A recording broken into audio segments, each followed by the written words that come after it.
On va prendre notre texte de base dans le livre de Juges au chapitre 13. Juges au chapitre 13. C'est tout le chapitre 13 et le chapitre 14 du livre de Juges. Juges chapitre 13, on va d'abord lire les versets 24 à 25. Juges.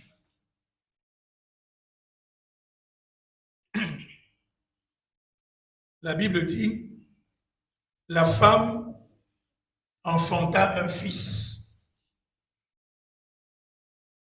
Il s'agit de la maman de Samson.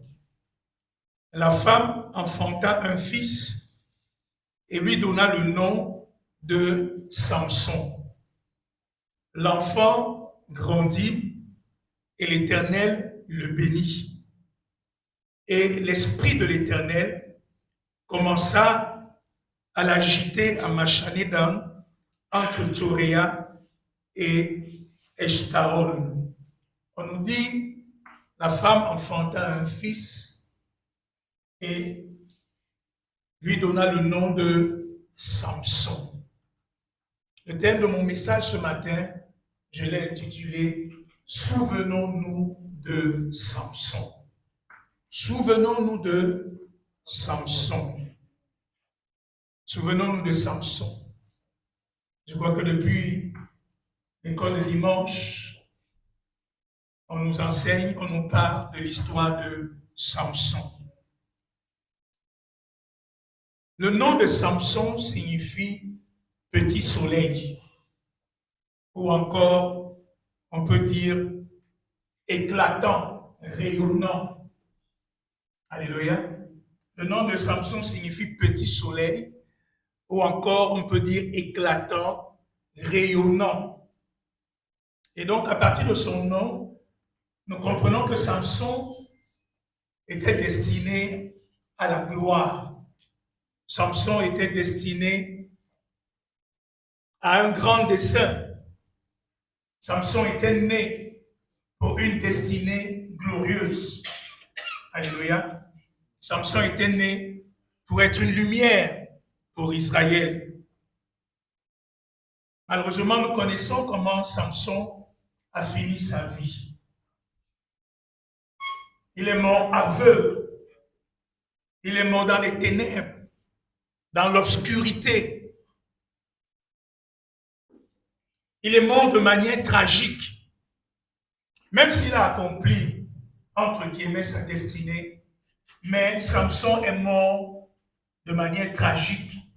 Il a accompli sa destinée de manière tragique, en perdant sa vue et en perdant sa vie.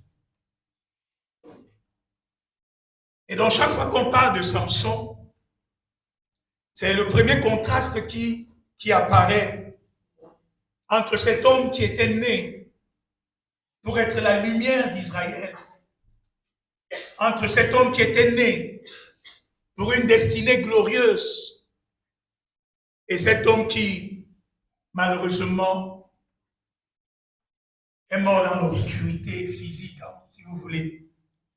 C'est toujours ce qu'on fait ressortir. Et la question est, qu'est-ce qui s'est passé? Qu'est-ce qui s'est passé? Qu'est-ce qui n'a pas marché? Pourquoi la destinée de Samson a-t-elle été tronquée? Pourquoi la destinée de Samson s'est-elle déroulée de cette manière? Et c'est cela le thème de notre message de ce matin, intitulé « Souvenons-nous de Samson ». Vous savez que dans la Bible, on lit à plusieurs reprises cette expression. Souvent, la Bible nous demande de nous souvenir de certaines personnes, de nous souvenir de certaines circonstances, de certaines situations, parce que Dieu ne veut pas que nous les oublions. Alléluia. On dit, par exemple, dans le livre de Luc, au chapitre 7, on dit « Souvenez-vous de la femme de Lot ». Vous avez lu cela, n'est-ce pas? Souvenez-vous de la femme de Lot. Dans 1 Corinthiens 10, on nous dit de nous rappeler ce qui est arrivé aux enfants d'Israël pendant leur marche dans le désert. De ne pas oublier ce qui leur est arrivé. Alléluia. Parce que dans 1 Corinthiens chapitre 10, le verset 11, la Bible nous dit que ces choses leur sont arrivées pour nous servir d'exemple. C'est 1 Corinthiens chapitre 10, le verset 11, où il nous est dit que ces choses, ce qui est arrivé à Samson, ce qui est arrivé à la femme de Lot, ce qui est arrivé aux enfants d'Israël, ces choses leur sont arrivées pour nous servir d'exemple. Et elles ont été écrites pour notre instruction. Alléluia. À nous qui sommes parvenus à la fin des temps, ces choses ont été écrites pour nous servir d'exemple. Ces choses ont été écrites pour notre instruction. Et la Bible dit, ainsi que celui qui croit être debout prenne garde de tomber. Alléluia. Et l'expérience des autres est souvent un très bon maître. Parce que nous n'avons pas besoin de refaire les mêmes erreurs et de commettre les mêmes bêtises que les autres ont fait. L'expérience des autres est un grand enseignement. Et celui qui sait tirer les leçons de l'expérience des autres est quelqu'un qui va gagner du temps. C'est à cela que l'expérience des autres nous sert. Elle nous permet de gagner du temps. Elle nous permet d'aller plus vite parce que nous voyons ce qu'ils ont fait, là où ils sont tombés, ce qu'ils ont raté. Et quand nous venons, nous évitons de faire la même chose et nous gagnons du temps. Alléluia. Et donc vraiment, c'est une grâce que nous devons avoir, savoir tirer des leçons de l'expérience de ceux qui nous ont précédés. Ma mère avait l'habitude de nous dire que l'herbe qui pousse sur ton pied a d'abord poussé sous mon pied. Donc moi, j'ai de l'avance sur ce chemin de la vie. Petite parenthèse, on a souvent une génération de jeunes gens, on va même le voir dans la vie de Samson, qui ne savent pas tirer des leçons de l'expérience des aînés, de l'expérience de ceux qui sont allés avant toi. On a l'habitude de dire que ce que tu fais aujourd'hui, il y a certainement quelqu'un qui a essayé de le faire avant toi. Et si tu veux aller plus vite, tire les leçons de son expérience. C'est pourquoi la Bible déclare que ça a été écrit pour notre instruction.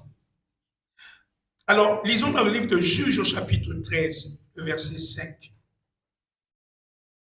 Juges au chapitre 13, le verset 5.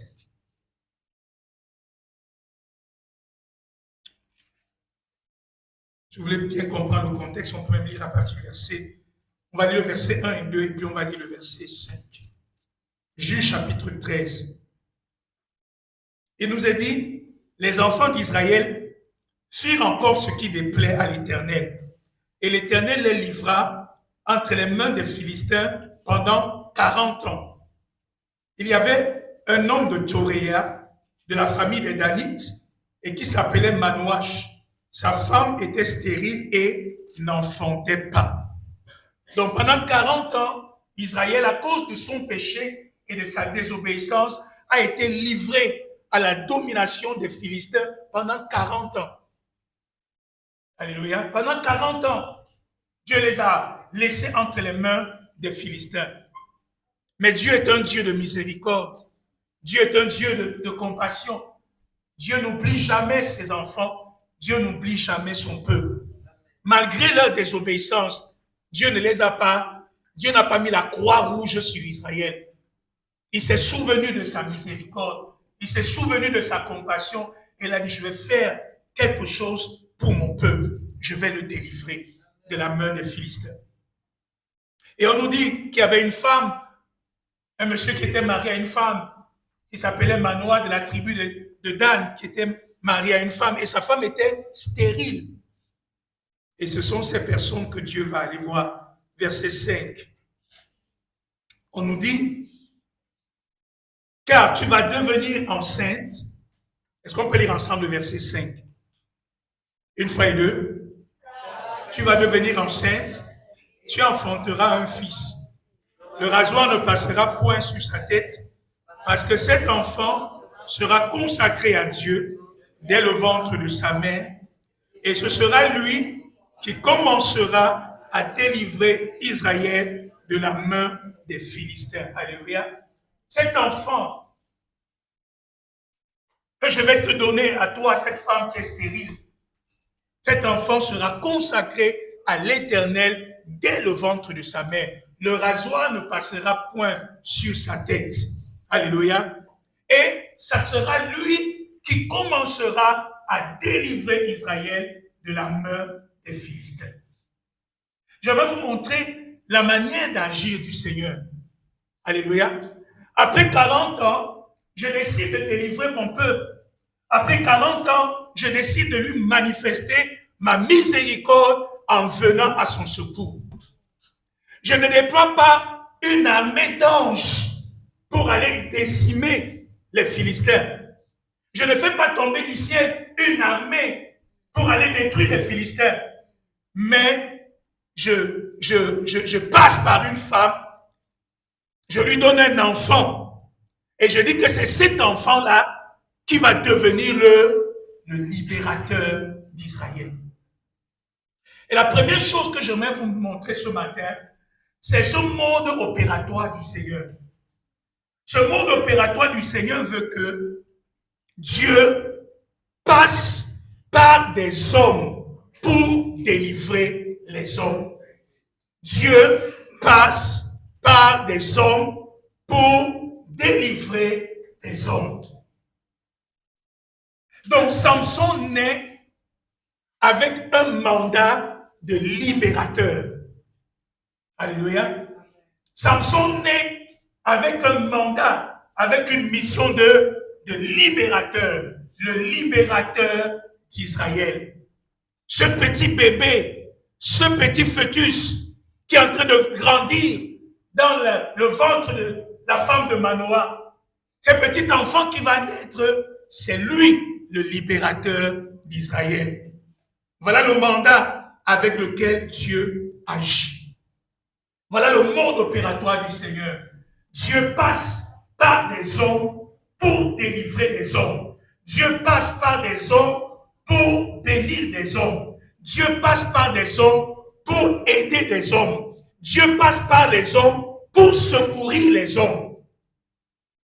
Alléluia. Amen. Je veux que tu prennes conscience de cela parce que ce premier point est important. Nous connaissons l'histoire d'Israël. Dieu dit dans le livre d'Exode au chapitre 3, pour ceux qui se rappellent la conversation, Dieu dit clairement à Moïse, j'ai vu la souffrance de mon peuple. Alléluia. Est-ce que nous sommes ensemble ce matin? J'ai vu la souffrance de mon peuple. J'ai entendu les gémissements que lui font pousser ses oppresseurs. Et j'ai fait quoi? Et je suis descendu pour faire quoi? Pour les délivrer de la main des Égyptiens. Et nous connaissons la suite de l'histoire. C'est quoi? Maintenant, fais quoi? Lève-toi et va en Égypte délivrer mon peuple. Ah Dieu, je croyais que c'est toi qui étais descendu pour délivrer ton peuple. Oui, c'est moi qui suis descendu. Mais comme j'agis au travers des hommes pour sauver les hommes, j'ai besoin d'un homme. Et j'ai besoin de toi, Moïse. Alléluia. On a lu l'histoire de Caleb tout à l'heure. Dieu dit, je te ferai entrer. Mais c'est Caleb qui combat pour entrer. Parce que Dieu agit toujours par les hommes. Quelqu'un me suit ce matin. Dieu utilise des hommes. Lisons Néhémie chapitre 9, verset 27.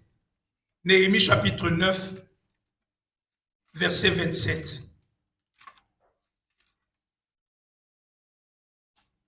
Néhémie chapitre 9, verset 27.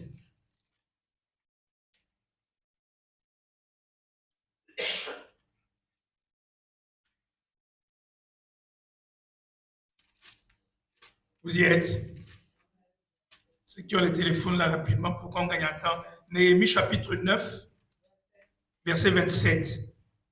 Alors Au temps de leur détresse, ils criaient à toi, et toi tu les entendis du haut des cieux. Dans ta grande miséricorde, tu leur donnas des libérateurs qui les sauvaient de la main de leurs ennemis. Tu leur donnas qui? Des libérateurs. Quand Dieu veut visiter une famille, Dieu donne à cette famille un libérateur. Quand Dieu veut visiter une nation, Dieu donne à cette nation un libérateur. Quand Dieu veut aider quelqu'un, Dieu donne à cette personne un libérateur. Alléluia. Dieu agit au travers des libérateurs, des hommes et des femmes qu'il suscite et qu'il envoie pour accomplir la mission de délivrance. Quelqu'un me suit ce matin? Je veux que tu comprennes, je suis en train de t'amener quelque part, parce que je veux que l'image que tu as de toi-même change ce matin. Je veux que l'image, la pensée que tu as de toi-même change ce matin. Je veux que tu comprennes que Dieu agit par des libérateurs. Et quand Dieu sauve un homme, la pensée de Dieu, c'est de faire de cet homme un libérateur. Je veux un peu vite en besoin. Je veux aller point par point, parce que je veux que cette conscience soit réveillée dans ton esprit ce matin. Même quand il a fallu que Dieu accomplisse la grande œuvre du salut de l'humanité, Dieu n'est pas venu personnellement. Dieu n'est pas venu du haut des cieux. Il s'est fait homme. Il s'est fait chair pour sauver les hommes de la damnation éternelle. Dieu n'a pas envoyé des anges parce que c'est Dieu lui-même qui devait sauver les hommes. Il a pris le corps d'un homme. Il est entré dans le ventre d'une femme vierge. Il est né comme un petit enfant. Il a grandi et il a accompli l'œuvre du salut en étant un homme. Et nous connaissons cet homme, c'est qui? Cet homme, c'est...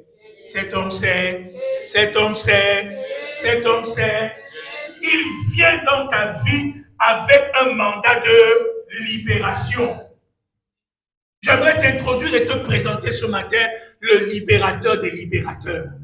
J'aimerais t'introduire et te présenter ce matin le libérateur par excellence. Quand il vient dans ta vie, c'est pour accomplir une œuvre de libération. Quelqu'un me suit ce matin?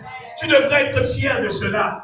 Il ne vient pas s'amuser dans ta vie. Son mandat, c'est de t'accorder la délivrance. C'est pour ça qu'il est venu. Il a dit, l'Esprit du Seigneur est sur moi et il m'a oint pour annoncer une bonne nouvelle. Pour annoncer aux captifs la délivrance. Il n'y a aucune captivité dont le libérateur par excellence soit incapable de te libérer. Tu me suis ce matin? Tout le ministère de Jésus a été un mandat de libération. Regardez les évangiles. Regardez les résumés qui sont faits du ministère de Jésus. On nous dit qu'il allait de lieu en lieu, faisant le bien et libérant tous ceux qui étaient sous l'emprise du diable. Il allait de lieu en lieu, faisant du bien, prêchant la bonne nouvelle de l'évangile, enseignant, guérissant les malades. Quand il entrait dans une synagogue, les mauvais esprits se manifestaient. Quand il prêchait quelque part, la puissance de Dieu se manifestait. Et Jésus accomplissait son mandat de libération.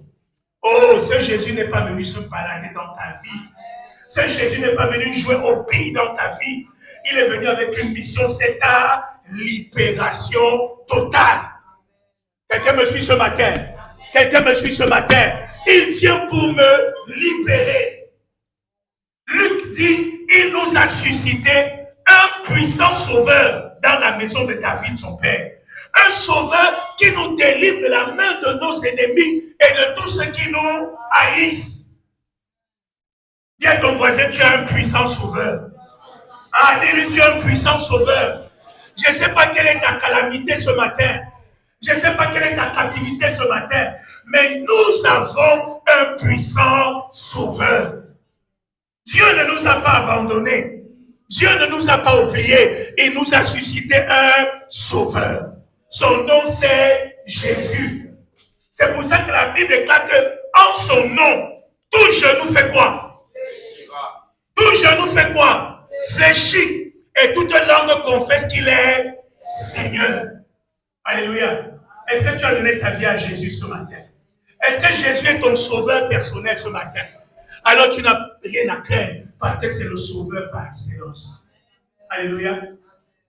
Quelqu'un a l'habitude de dire que ce que Dieu ne peut pas faire n'existe pas. Alléluia. Cette chaîne qui ne peut pas briser n'existe pas. Cette maladie qui ne peut pas guérir n'existe pas. Cette captivité qui ne peut pas te libérer n'existe pas. Ce lien qui ne peut pas te délivrer n'existe pas. Parce que c'est le sauveur par excellence. Alléluia. Alléluia. Est-ce qu'il y a quelqu'un qui a déjà expérimenté la délivrance de Jésus dans sa vie? Est-ce qu'il y a quelqu'un qui a déjà expérimenté la délivrance de Jésus dans sa vie? Alléluia.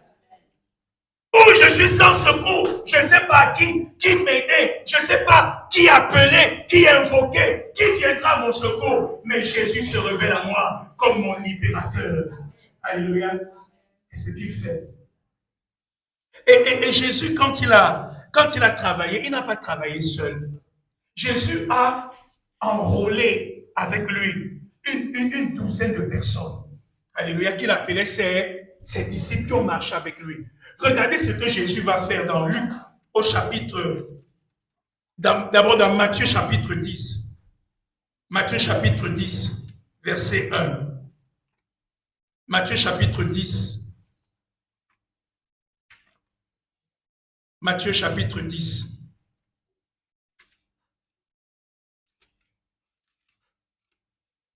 Matthieu chapitre 10, verset 1. Est-ce qu'on peut lire ensemble? Matthieu chapitre 10, verset 1. Est-ce qu'on peut lire ensemble? Vous y êtes? Est-ce qu'on peut lire ensemble? Une fois et deux. Puis, ayant appelé ses 12 disciples, il leur donna le pouvoir de chasser les esprits et de guérir toute maladie et toute infirmité. Alléluia. Voilà Jésus. Oh, nous sommes bénis. Jésus est un libérateur par excellence.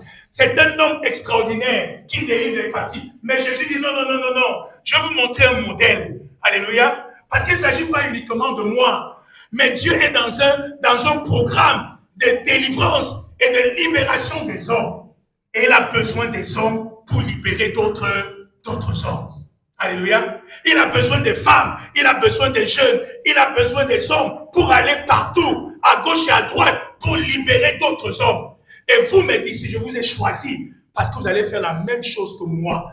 Et pour faire la même chose que moi, vous avez besoin du même équipement que moi. Jésus leur fait quoi? Jésus leur donne.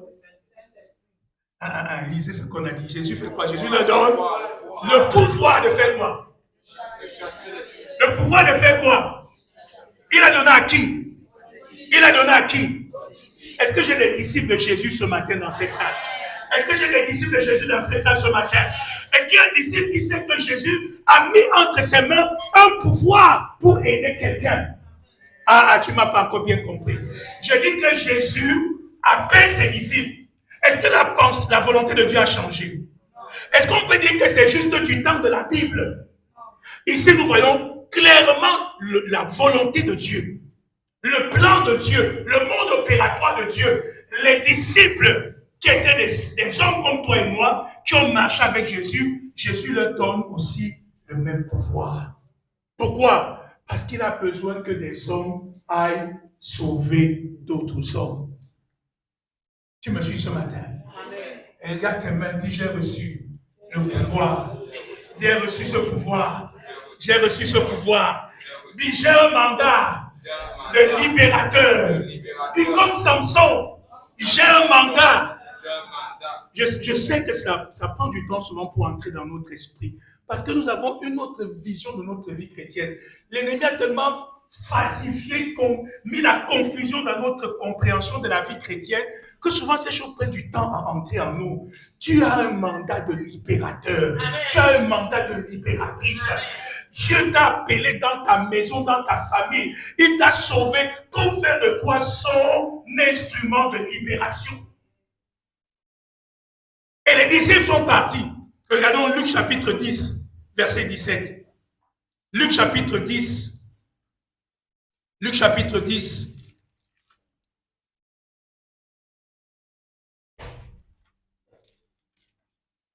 Luc chapitre 10, le verset 17. Je voudrais qu'on le lise ensemble. Vous y êtes? Verset 17 à 19. Ou jusqu'à 20. Luc chapitre 10, verset 17. Ils ont ensemble une fois et deux. Les 70 revinrent avec joie, disant, Seigneur, les démons même nous sont soumis en ton nom. Jésus leur dit, je voyais Satan tomber du ciel comme un... Est-ce que tu sais que tu peux le faire tomber? Oh, je ne sais pas si tu le réalises ce matin, qu'il y a des hommes et des femmes que Dieu appelle comme des libérateurs et qui peuvent faire tomber l'ennemi. Alléluia. Il y a des endroits où il s'est assis comme un roi. Il y a des endroits où il s'est assis comme le propriétaire. Il y a des vies où il s'est assis comme le maître. Mais la Bible déclare qu'il y a des disciples qui sont conscients du pouvoir qu'ils ont reçu et de leur mandat qui peuvent le faire tomber. C'est vrai, tu me regardes avec incrédulité ce matin parce que tu ne comprends pas ça, mais c'est la vérité, mon frère. Entre dans cette dimension. Entre dans cette dimension. J'ai ce mandat de libérateur. Alléluia. Jésus est tellement fier. Il est content. Il dit Alléluia. Je voyais Satan tomber du ciel. Quand vous étiez en train de prier pour les gens, de chasser les démons, de libérer les malades, je voyais le royaume des ténèbres dans le branle-bas total. Parce que des libérateurs se sont levés avec le mandat que Dieu leur a donné. Tu me suis ce matin? Tu as un mandat de libération. Quand Jésus a guéri le Gadarénien voulait aller avec Jésus. Jésus lui a dit quoi? Non, non, non, non, ne viens pas avec moi, mais rentre plutôt dans ta famille, vers les siens, et dis-leur ce que Dieu t'a fait. Comme Samson, nous avons reçu un mandat, une mission. Nous sommes nés en Christ, nous sommes nés en Jésus, avec un mandat d'être des libérateurs. Quelqu'un me suit ce matin. Dieu peut se servir de toi. Ton témoignage, ta prière, ton intercession, ton évangélisation. Alléluia. Ton service est capable d'apporter la délivrance. Dieu ne viendra pas du ciel. Il enverra un homme, il enverra une femme. Dieu ne descendra pas du ciel de manière visible, mais il passera par un homme, par une femme. Le miracle de quelqu'un se trouve entre les mains d'une autre personne qui est à côté de lui. Le miracle de ta famille, la délivrance de ta famille se trouve dans ta consécration et dans ta vie chrétienne. Tu me suis ce matin? L'enjeu est immense. Et si nous commençons à le comprendre, nous allons changer notre façon de faire les choses. Lisons Esdras, chapitre 10, le verset 4. Esdras, chapitre 10, le verset 4. Si quelqu'un peut nous trouver cela rapidement pour qu'on gagne en temps. Esdras, chapitre 10, le verset 4. Esdras 10, verset 4. Lève-toi, car cette affaire te regarde.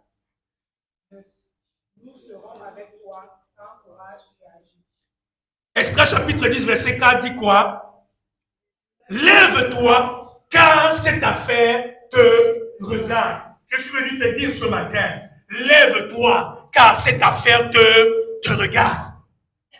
Lève-toi, car cette affaire te concerne. Vous me suivez ce matin?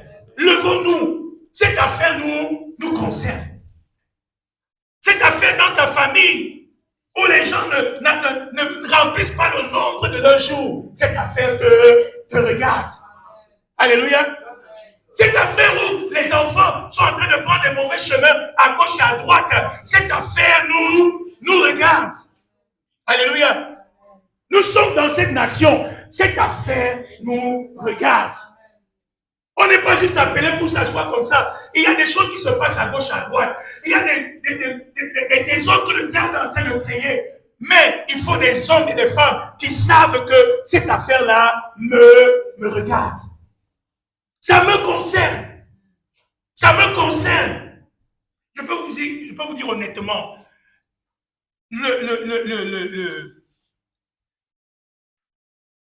La conscience que j'ai dans le cœur aujourd'hui, que mes frères et sœurs, ma famille charnelle, ont besoin d'être sauvés, ont besoin de Jésus, est différente de ce que j'avais il y a quelques années. Ce n'était pas le même degré de conscience. Alléluia. J'ai toujours dit souvent au début de ma foi, j'avais le sentiment que bon, chacun peut choisir sa voie librement. Moi, j'ai choisi la mienne. Bon, ils sont libres de choisir ce que... Donc, c'est cette conscience qu'ils ont besoin de Jésus. Ils ont besoin d'être sauvés. Cette conscience-là a grandi de manière progressive. Et je ressens un plus grand fardeau aujourd'hui que je ne l'avais avant. Vous comprenez cela? On peut être dans des endroits, vivre dans des familles, être dans des quartiers, vivre avec des amis, être avec des gens, sans que nous prenions conscience que Dieu nous a placés à leur côté pour une mission et pour un but. Et que leur délivrance et leur salut commencent à devenir un réel fardeau pour nous. Jusqu'à ce que tu dises que cette affaire me concerne. Alléluia. Frère, les chrétiens, nous sommes le genre de personnes qui entrent dans les problèmes qui ne nous regardent pas. Juste parce que Dieu nous a envoyés comme libérateurs. Lève-toi, cette affaire te concerne. Lève-toi dans ta famille, cette affaire te concerne. On va dire que mais, le possédé de Gadara, ils avaient dit à Jésus que quelle affaire il y a entre toi et nous, Jésus? Pardon. Qu'est-ce qu'il y a entre toi et nous? Jésus dit, j'ai un problème avec vous parce que cet homme est une créature de Dieu. Non seulement il est une créature de Dieu, c'est un futur serviteur de Dieu. Et je suis venu faire quoi? Les libérer de votre emprise. Il les a chassés. Les libérateurs doivent se lever. Cette affaire nous concerne. Manoucha avait dit à Esther, ma fille, cette affaire te concerne. Frère, il faut aujourd'hui qu'on arrête, qu'on sorte de ce christianisme indifférent, de ce christianisme. Vous savez, on a une phrase au Cameroun, qu'est-ce qu'on peut bien faire? Alléluia, qu'est-ce qu'on peut bien faire? Oh non, un chrétien ne peut pas dire qu'est-ce qu'on peut bien faire. On peut au moins prier et le ciel descendra. On peut prier pour notre nation. On peut intercéder pour nos familles. On peut intercéder pour le salut de nos frères et sœurs. On peut prier pour notre économie, pour la politique. Il n'y a aucun domaine où les libérateurs ne peuvent pas se lever parce que cette affaire nous... Dis à quelqu'un, il est temps que tu te sentes concerné. Il est temps que tu te sentes concerné. Le diable est content quand personne ne se sent concerné. Le diable est content quand personne ne se réveille pour prendre conscience du pouvoir qu'il a, de la force qu'il a. Il est content. Mais quand les gens commencent à se sentir concernés, que non, il faut qu'on voit clair dans cette affaire, où on est avec Dieu, où on n'est pas, où Dieu n'est pas avec nous. Alléluia. Oh, le Dieu que j'invoque est vrai ou c'est un faux Dieu. Mais je vais commencer à voir clair dans cette affaire. Et quand tu commences à ouvrir les yeux pour voir clair, tu te rends compte que c'est toi qui l'attendais depuis. Amen. Oh, vous connaissez ce que Gédéon a dit à Dieu. Le Seigneur nous abandonne. Où est ce Dieu? Frère, je voulais te dire ça. Quand tu dis où est Dieu, Dieu lui dit, mais où est l'homme? Dieu nous abandonne, Dieu nous abandonne, Dieu nous a laissés, Dieu n'agit plus au rocher, Dieu n'agit plus au Cameroun. Frère, tu manques, tais-toi, tu ne connais pas Dieu. Il n'appelle pas comme ça. Le problème, c'est qu'il cherche l'homme par qui il va passer pour se manifester. Il cherche cette femme au rocher. Il n'a pas abandonné le rocher. Dieu est fidèle à ses alliances. Sauf qu'au rocher, il a besoin qu'un homme, une femme se lève pour dire, Seigneur, passe par moi, utilise-moi, sers-toi de moi pour manifester ta gloire. C'est de ça dont il a besoin. Où est Dieu? Mais Dieu lui dit, moi je cherche un homme. Je cherche une femme qui va dire, oui Seigneur, me voici. Je cherche un homme, une femme qui va dire, oui Seigneur, allons-y. Ça peut me coûter quelque chose. Ça peut me coûter ma vie. Il y a un prix que je pourrais payer. Mais Seigneur, je suis prêt à aller avec toi. Frère, je vais vous dire une chose. Chacun parmi nous ici a le potentiel d'être un instrument puissant entre les mains du Seigneur. Chacun, même les enfants. Samuel n'a pas attendu 30 ans pour commencer à prophétiser en Israël. Chacun de nous, chacun, si je peux citer, je commence par, que ce soit 18 ans, 8 ans, 7 ans, même 70 ans, 80 ans, chacun de nous a le potentiel d'être un instrument entre les mains du Seigneur, un libérateur. Alléluia. Un libérateur. Et je ne parle pas uniquement de l'aspect d'être tous des prédicateurs de l'évangile, des grands prêcheurs. Non. Je dis simplement que il y a un mandat que Dieu te donne. Là où tu es placé, là où tu es positionné, tu peux devenir une lumière, un libérateur pour ceux qui t'entourent. Le problème, c'est que il y a une conscience que nous devons développer en nous par rapport à cela. Ça ne viendra pas juste parce que je te parle de cela ce matin, mais ça viendra vraiment, c'est comme un voile qui tombe de tes yeux et tu commences à prendre conscience de certaines choses. Pour en revenir à notre ami Samson, vous savez que Samson a été juge en Israël pendant 20 ans. Alléluia. Mais à aucun moment, on a le sentiment que Samson se voit comme un libérateur national. On n'a aucun moment le sentiment que Samson prend conscience qu'il a été appelé et qu'il a été oint de la force de Dieu pour être le libérateur d'Israël. Samson est toujours en train de s'occuper de ses petits problèmes à lui. Même toutes les guerres qu'il a avec les Philistins là, c'est toujours lié à ses problèmes à lui. On a pris ma femme, je vais me venger. Ma femme a fait ci, il est parti là-bas pour chercher une prostituée. Toute la vie de Samson tourne autour de lui. Les commentateurs disent que Samson est l'un des juges qui a travaillé absolument tout seul. Il n'y avait personne à côté de lui. Il n'a organisé aucune armée, il n'a organisé aucune conquête nationale, aucune bataille, rien.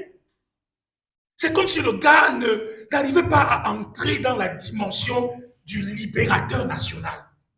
Et c'est comme ça, beaucoup de chrétiens, on n'arrive pas à entrer dans la dimension de ça à quoi Dieu nous a vraiment appelés.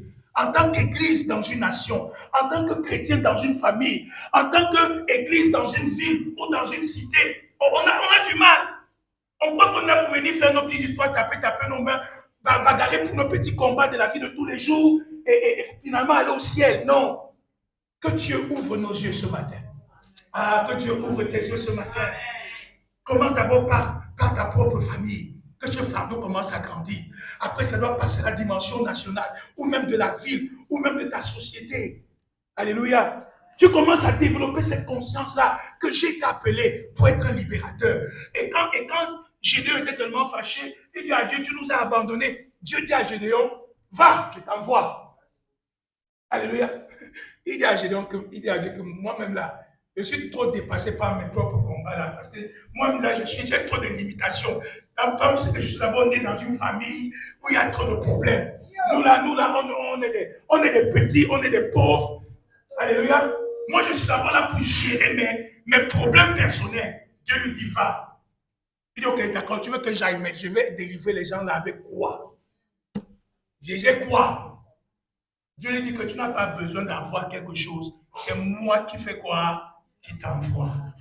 C'est tout ce dont tu as besoin. C'est moi qui... Quand il dit que c'est moi qui t'envoie, c'est-à-dire que c'est moi-même qui va faire le travail. J'ai juste besoin d'un corps qui va aller se présenter dans le camp des Philistins. Alléluia. J'ai juste besoin d'une bouche qui va parler. C'est moi qui vais faire le travail. Donc laisse-moi tes histoires là que je me débrouille d'abord. Et c'est souvent notre problème. On est tellement embourbés. Je parle de nous tous. Nous connaissons nos batailles, nos combats. Oh, maman José, ouais, ok. Je vois, Seigneur, tu vois, voilà mon dos. Tu veux qu'il prie comment? J'ai mal ici, là, à la côte gauche. Je n'ai pas le temps, peut-être prochainement, de vous parler des bénéfices de la consécration. Et il y a des bénéfices énormes, mais peut-être prochainement. Mais ce matin, je veux d'abord réveiller en nous cette conscience de ce que nous avons un mandat comme des libérateurs. Alléluia. Le culte que nous voulons organiser le 16 août, nous avons appelé le culte de conquête de nos familles. On a distribué dimanche passé des petits coupons pour que chacun commence à intercéder. Frère, il n'y aura pas de conquête tant que les libérateurs ne se lèvent pas. Il n'y aura pas de conquête tant que les libérateurs ne se lèvent pas. Alléluia. Dis à quelqu'un, cette affaire te concerne. Alors, le deuxième point que je veux mettre devant nous ce matin, le deuxième point, nous le trouvons toujours dans Juge au chapitre 13, le verset 5. Juge au chapitre 13, le verset 5. Juge au chapitre 13, le verset 5. On nous dit, car tu vas devenir enceinte et tu enfanteras un fils. Le rasoir ne passera point sur sa tête, parce que cet enfant sera consacré à Dieu dès le ventre de sa mère. Alléluia. L'expression en hébreu dit, cet enfant sera Nazir d'Élohim dès le ventre de sa mère. Cet enfant sera Nazir d'Élohim dès le ventre de sa mère. C'est là où nous avons dans le livre de Nom la notion de Naziréa. Le Naziréa, c'était comment je vais dire ça, une procédure ou un acte que tout juif pouvait poser, de consacrer sa vie à Dieu pendant un temps pour les intérêts du Seigneur. Donc, le Samson est donc un nazir, un consacré, un séparé pour Dieu, quelqu'un mis à part pour Dieu dès le ventre de sa mère. Sauf que Samson a du mal à comprendre que la force qu'il a vient de la consécration. Il a du mal à comprendre ça. Que s'il est fort, s'il est puissant, s'il est capable de faire des exploits, c'est à cause de cette consécration. Et j'ai essayé depuis dimanche passé de vous parler un peu de l'importance de la consécration. Je vous ai dit qu'il y avait, je reviens rapidement sur quelques points avant de continuer, il y a deux aspects. Le premier aspect, c'est que Dieu nous consacre à lui. Alléluia. Dis à ton voisin, Dieu te consacre à lui. Alléluia. Et le deuxième aspect, c'est que toi, tu te consacres aussi à Dieu. C'est-à-dire que Dieu te consacre à lui et toi aussi, tu acceptes cette consécration. Tu acceptes de vivre dans le cadre de cette consécration. Tu me suis ce matin. Dieu te consacre à lui et toi aussi, tu dis oui à cette consécration. Et tu décides de vivre ta vie en accord avec cette consécration. Et le nazir devient la propriété exclusive de Dieu. Le nazir devient la propriété privée de Dieu. Le nazir appartient à Dieu, tout ce qu'il est et tout ce qu'il a consacré à Dieu. Alléluia. La différence avec Samson, c'est que les autres naziréens pouvaient faire ça pendant 6 mois, 8 mois, 7 mois, et après se dégager de ce vœu. Mais Samson, lui, il est naziréen jusqu'au soir de sa vie, depuis le ventre de sa mère. Mais Samson a du mal à vivre cette consécration. Le naziréen avait 3 interdits majeurs. Le premier interdit, c'était de ne pas boire du vin, de ne pas avoir touché tout ce qui concerne la vie. Il ne devait pas boire du vin, même boire du vinaigre ou manger des raisins, tout ce qui concernait la vie. Vous pouvez voir ça dans Nombre chapitre 6, les lois du Naziréen. Il ne fallait pas boire du vin. Deuxième interdiction, il ne fallait pas toucher un mort. Tout ce qui était mort, il ne fallait pas avoir des contacts avec la mort. Il fallait avoir une pureté rituelle. Même si c'est ton père qui est mort, tu as interdiction de le toucher dès qu'il meurt. Si tu le touches, tu vas être souillé. Même si c'est ta mère, même si c'est ton fils, rien. Alléluia. La troisième interdiction du Naziréa, c'était de ne pas se laisser couper les cheveux. Voilà les 3 interdictions. Alors, il faudrait bien comprendre que la consécration, par définition, met autour de ta vie un certain nombre de restrictions. La consécration, par définition, met autour de ta vie des barrières, des interdictions. Alléluia. La consécration t'encadre dans une sphère qui représente la volonté de Dieu pour toi. Et si tu acceptes la consécration, tu es en train de dire à Dieu, oui, je veux vivre dans le cadre et dans les limites de cette consécration. Vous me suivez ce matin? Donc, si tu es le genre de chrétien qui ne veut pas être encadré, qui ne veut pas être cloisonné, qui veut, parce que nous sommes en Christ, il y a la liberté, tu vas avoir un problème avec ta consécration. Il y a des choses qui sont permises, il y a des choses qui ne sont pas permises, que ta consécration va t'imposer. Alléluia. Il y a la consécration de base de tous les chrétiens. Et puis il y a la consécration qui dépend de la paix de chacun. Si Dieu veut utiliser Maman Thérèse dans un ministère de puissant d'évangéliste, il y a des choses qu'il va demander à Maman Thérèse de faire qui seront sa consécration à elle. Alléluia. Et ce n'est pas juste uniquement des choses négatives, comme ne fais pas, mais c'est aussi des choses positives, comme fais ça, fais ça, fais ça. Tu rentres à la maison le dimanche après-midi, on a préparé un bon poulet. Dès que tu veux mettre la main à la bouche, le Seigneur dit non, laisse tomber, va dans la chambre, cherche ma face pendant 1 heure de temps. Un bon poulet braisé.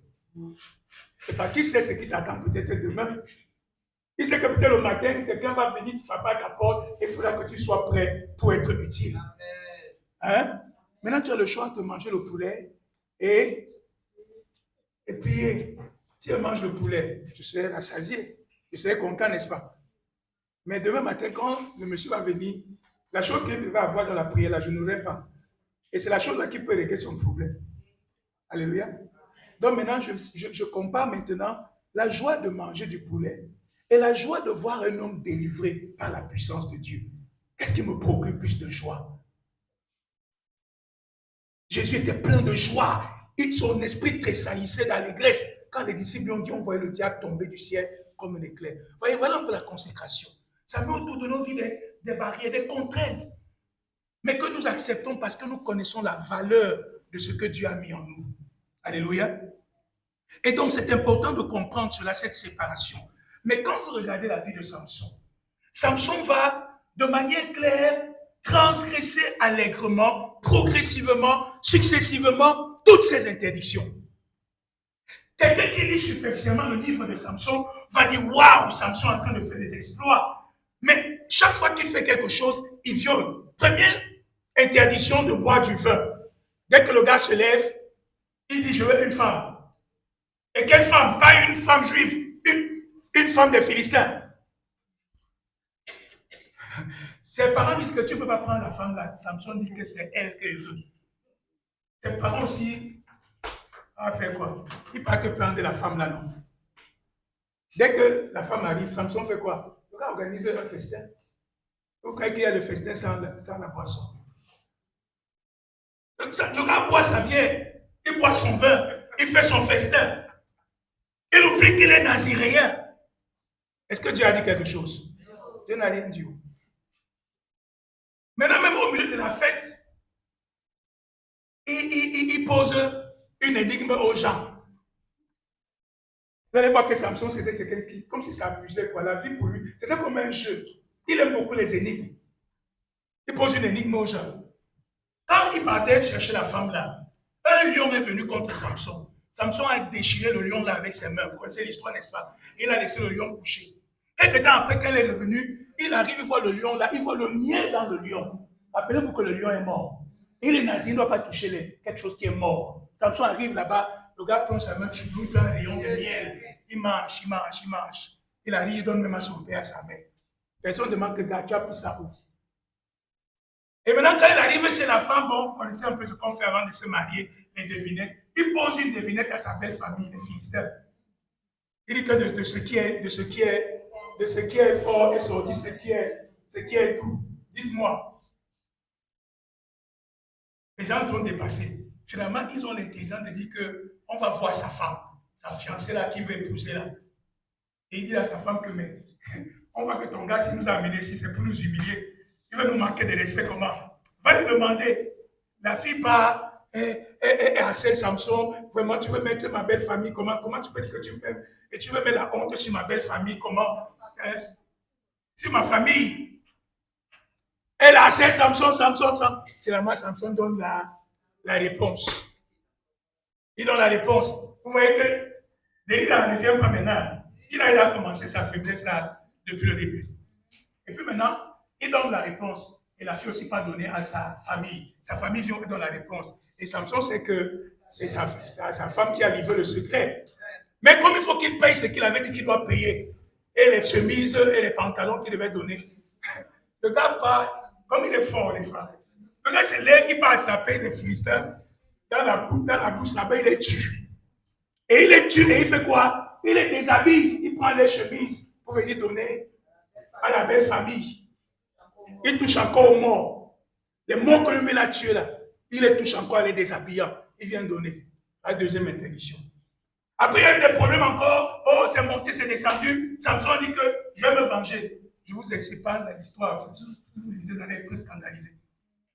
Comment le monde doit lui donner la femme? La colère de Dieu vient sur lui. Samson se lève, il rentre chez lui, il laisse la femme et tout le laisse là-bas. Le père de la fille aussi qui dit que mais c'est comment? Le père de la fille prend la femme de Samson, il donne à quelqu'un d'autre. Un jour encore, il se lève, il prend un chevreau, il dit que je m'en vais chercher ma femme là. Mais le beau-père dit que mais mon ami, on a cru que tu ne voulais plus la femme, on a donné à Samson a dit que c'est ce que je voulais, je vais me venger de vous maintenant. Il crée des problèmes, ainsi de suite. Et les Philistins aussi viennent contre lui. Maintenant, pendant la bataille, Samson fait quoi? Il prend une mâchoire d'âne et il commence à taper les Philistins avec la mâchoire d'âne. Rappelez-vous que l'âne était mort, un animal mort. Et Samson ne devait pas toucher quelque chose qui est mort. Il a pris ça. Est-ce que Dieu a dit quelque chose? Est-ce que la force n'était toujours pas là? Elle était toujours là. Vous me suivez? Maintenant, la finale des finales. Là où Dieu m'a dit que mon ami, cette fois-ci, ça veut dire qu'il a... Non, parce que quand il pose le dernier acte là, c'est pour dire que c'est fini, quoi. Je brise l'alliance de consécration. Il part.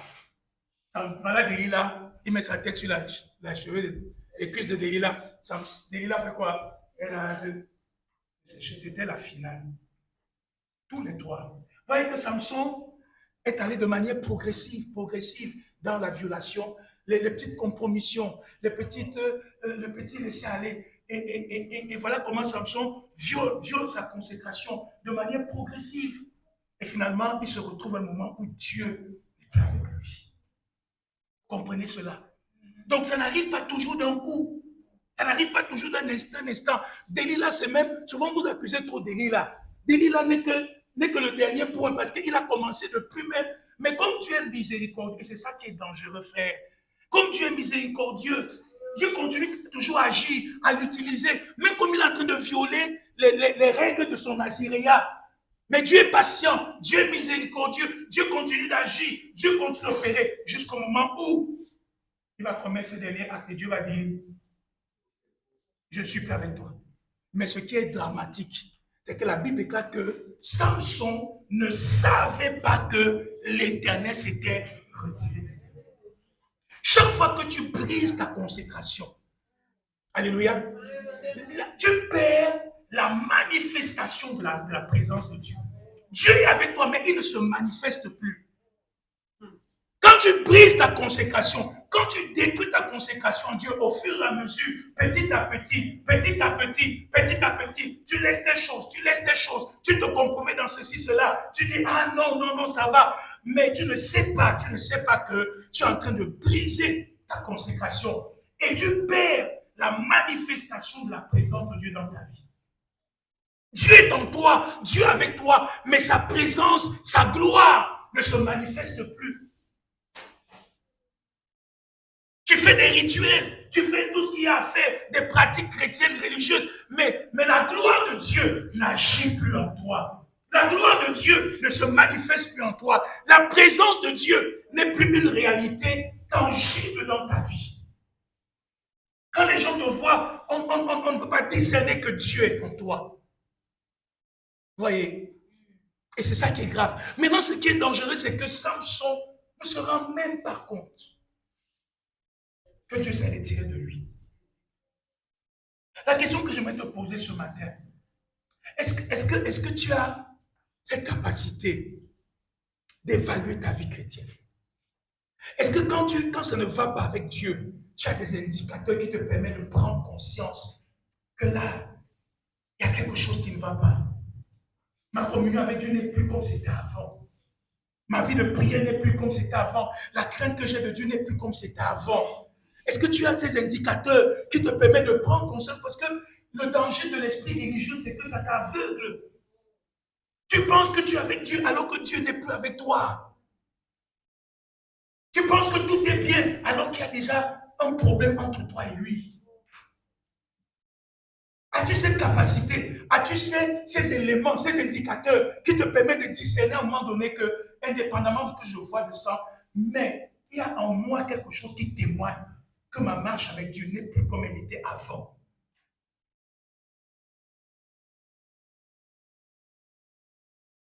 Je connais comment j'étais avant. Est-ce qu'il n'y a pas quelque chose que j'ai perdu? Est-ce qu'il n'y a pas une dimension de grâce que j'ai perdue? Est-ce qu'il n'y a pas quelque chose que qui ne va pas? Et tu vas te présenter devant Dieu et dire, Seigneur, aide-moi. Il y a quelque chose qui ne va pas. Pour que tu ne sois pas comme Samson, qui se réveille en pensant que l'Éternel était avec lui, mais l'Éternel n'était plus avec lui. Je vais aller rapidement. Et donc Samson, il y a une chose très importante que nous devons comprendre. Je vous donne quelques points rapidement. Une chose que tu dois comprendre, c'est que les dons de Dieu sont gratuits. Alléluia. Les dons de Dieu sont gratuits. L'appel de Dieu est gratuit. Toutes les grâces que Dieu nous donne, nous ne les payons pas. Les dons spirituels sont gratuits. Alléluia. Parce que ce n'est pas la grâce de Jésus que nous avons ces dons. Mais, même si ces dons sont gratuits, mais la consécration est le prix que tu payes pour que ces dons-là et cet appel-là soient profitables dans ta vie. Alléluia. C'est gratuit, Christ a payé. Pour m'appeler pasteur, je n'ai rien payé. Je ne suis pas appelé pasteur parce que je suis meilleur que maman X ou que papa Y. C'est pas parce que tu as vu en moi une moralité, une qualité supérieure de moralité. Non. C'est uniquement par sa grâce qu'il m'a appelé pasteur. Mais maintenant qu'il m'a appelé pasteur par sa grâce, le prix que je dois, ma consécration est le prix que je dois payer pour que ce pastorat devienne tout ce à quoi Dieu l'a destiné. Alléluia.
C'est quelque chose de sacré.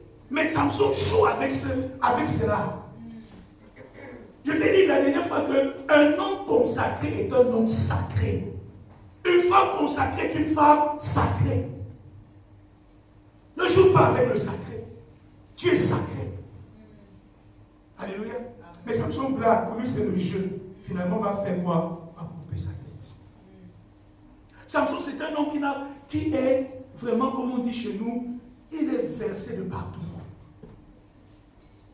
20 années de juge en Israël. La Bible nous fait référence que 2 fois à la prière de Samson. La première fois que Samson prie, c'est quand il vient de faire une grande délivrance et il a assoiffé. À ce moment qu'il prie, il dit Seigneur, tu as délivré les gens et tu vas me laisser. Dieu lui donne l'eau. Et la deuxième fois, Samson prie, c'est à la fin de sa vie. Pendant 20 ans, on nous dit seulement 2 fois comment il a prié. Alléluia. Je vais revenir dessus tout à l'heure. Mais remarquez que dès qu'on ouvre au verset 13, Samson vit une femme des Philistins. Il tomba amoureux. Après, quelques versets plus tard, Samson descendit encore dans la vallée. Il vit une autre femme des Philistins. Il tomba encore et dit que non, c'est celle-là que je veux. Après, Samson se lève encore. Il va voir une prostituée à tel endroit. Les Philistins sachent que ça. Fais ta vie, tout le monde, toutes les femmes. Regardez tout le chapitre. Samson, c'est seulement les femmes. C'est seulement les femmes. Jusqu'au moment où il finit à la prostituée ici. Après, on dit à côté, il part dans la vallée. C'est à ce moment qu'il tombe sur Denis là. Fais, tu es plus calme. Tu es plus calme. Ta prière, c'est la prière des urgences.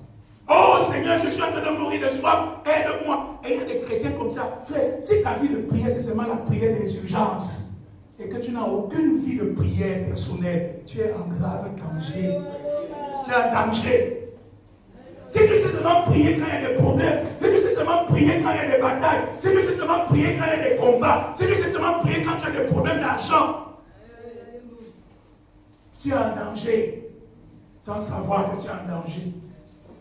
La vie de prière. Je disais vendredi à la prière qu'il y a une prière que les chrétiens ne connaissent plus. C'est le psaume 42, la prière de David. Mon âme soupire après l'Éternel. Mon âme a soif du Dieu vivant. Comme une biche soupire après les courants d'eau. Ainsi mon âme soupire après l'Éternel. La prière n'a pas été faite juste pour devenir un appel d'urgence. La prière n'a pas été faite pour être un truc de sapeur-pompier. La prière a été faite pour être la manifestation de ta consécration à Dieu, de ton alliance avec Dieu. Alléluia. Amen. Frère, il n'y a rien de magique dans les cheveux de Samson. Et il n'y a rien de magique dans la prière. La prière n'est pas un petit cri-cri que je peux manipuler à tout moment. La prière est basée sur l'alliance, la relation, la communion que j'entretiens avec mon Dieu tous les jours. Tous les jours. La prière doit devenir un style. On ne voit nulle part Samson prier. Alléluia. Je vous ai parlé le reste. Et nous voyons que Samson. Je vais vous donner 2 derniers points avant de clôturer.